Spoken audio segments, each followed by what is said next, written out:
Les cuento, quizá, no sé si vinieron ayer a la conferencia que hicimos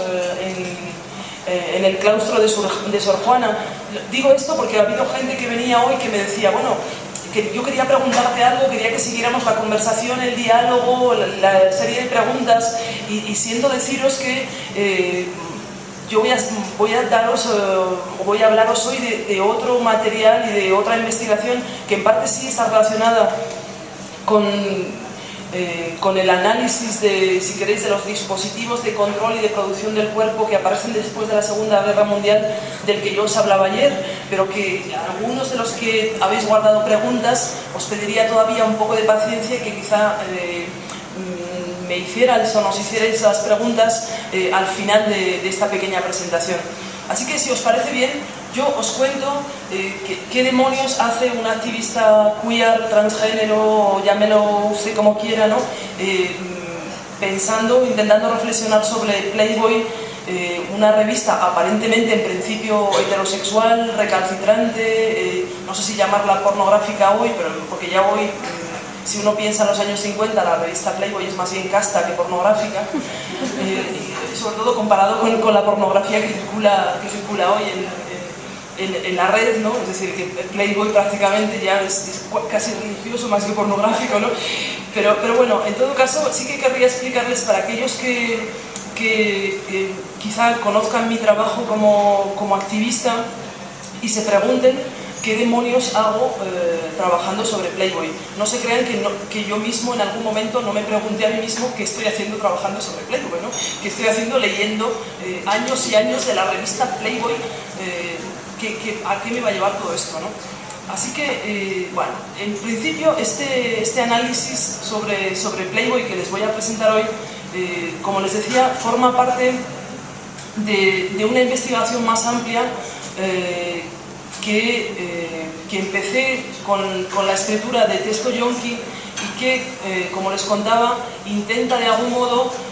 pensar las mutaciones en los dispositivos de producción y de control del género y de la sexualidad que se producen después de la Segunda Guerra Mundial. Y como saben, en Texto Yonki realmente yo di mucha importancia a los dispositivos endocrinológicos, es decir, hormonales y quirúrgicos, de la construcción de la sexualidad y particularmente en torno a la invención de tanto el género como las cuestiones de intersexualidad, como la cuestión de la transexualidad y la invención de los dispositivos técnicos, microprostéticos, por decirlo de algún modo, ¿no? Como la píldora, de gestión y de regulación de la reproducción sexual. Ya sé que la cuestión de la píldora, porque hoy, mientras que intentaba comer tranquilamente aquí, ya vi que había un montón de personas que habían estado en la sesión de ayer y que de alguna manera llevaban una úlcera ya clavada con esta cuestión de la píldora y que no podían evitar venir a decirme que qué era esto de la píldora que yo había dicho, ¿no? Que cómo era posible, ¿no? Que había acabado yo con esta historia de la revolución y la liberación, la emancipación de las mujeres gracias a la píldora. Bueno, es decir, les pediría un poco de paciencia. Metan entre paréntesis de momento la úlcera que les abrió esta cuestión de la píldora y veámoslo luego, porque ahora pretendo abrirles otra pequeña úlcera con esta cuestión de Playboy y luego ya veremos cómo arreglamos todo esto, ¿no? Así que, como les decía, en Texto Yonki yo había trabajado, si quieren, sobre la dimensión más bien farmacológica, es decir, sobre esos dispositivos médicos, técnicos, psicológicos también, que van a producir, a inventar, si quieren, nuevas subjetividades sexuales y concretamente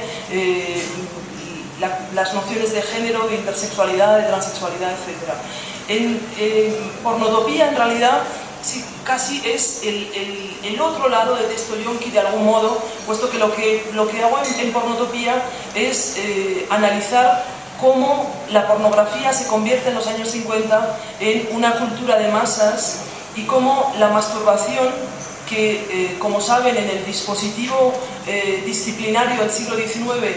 estaba considerada como una patología y como un gasto de energía que debía ser utilizado únicamente para el trabajo o para la reproducción sexual, pues bien, fíjense qué curioso que la masturbación se va a convertir después de la Segunda Guerra Mundial en una plataforma de producción de capital. Y que, es decir, esa es, desde mi punto de vista, una de las rupturas absolutamente claves que marcan la mutación desde un régimen disciplinario de la sexualidad a un régimen farmacopornográfico. Y por tanto, me da la impresión que era absolutamente necesario volver a eso que hoy casi podríamos pensar que ya es como la arqueología del porno, por decirlo de algún modo, que es la aparición insólita en plena Guerra Fría de la revista, de eso que se presenta en principio como la revista Playboy, como una mera revista, y que voy a intentar contarles hoy que es mucho más que una revista, o quizá no es una revista, sino un dispositivo mucho más amplio de producción del cuerpo y de la sexualidad. ¿Qué contarles de esta cuestión de Playboy? Decirles que efectivamente cuando empiezo a trabajar sobre pornografía,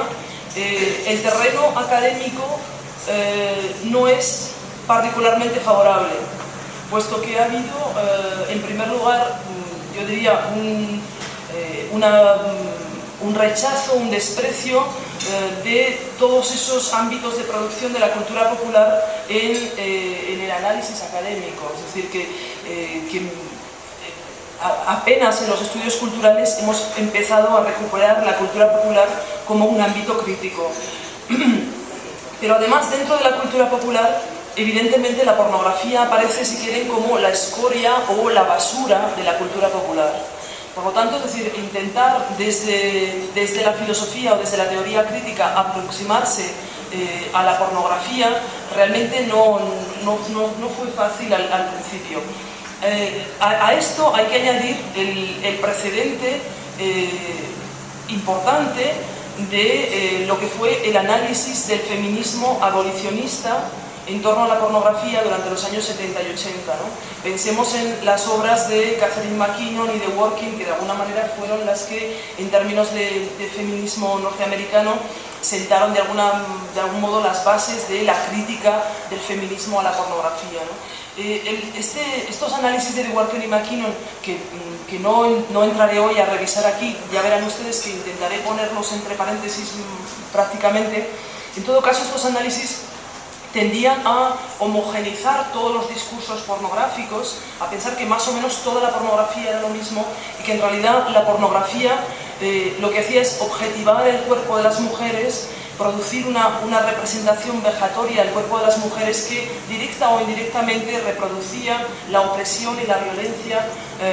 contra o sobre el cuerpo de las mujeres. Claro, ambos precedentes, ¿no? Si quieren, el del desprecio de la cultura popular y más aún de la pornografía como ámbito posible para la crítica, y el de esta crítica del feminismo abolicionista a la pornografía, claro, todo esto hacía que el terreno para alguien que proviene de la filosofía y de la teoría política, como es mi caso, y que se aproxima a la pornografía, el terreno no es particularmente favorable. A todo esto le añado un tercer elemento curioso, y es que no hay archivos de pornografía. Y bueno, no sé si la consejera cultural de España está aquí y si querrá abrir en la biblioteca una sección de pornografía hecha en castellano, ¿no?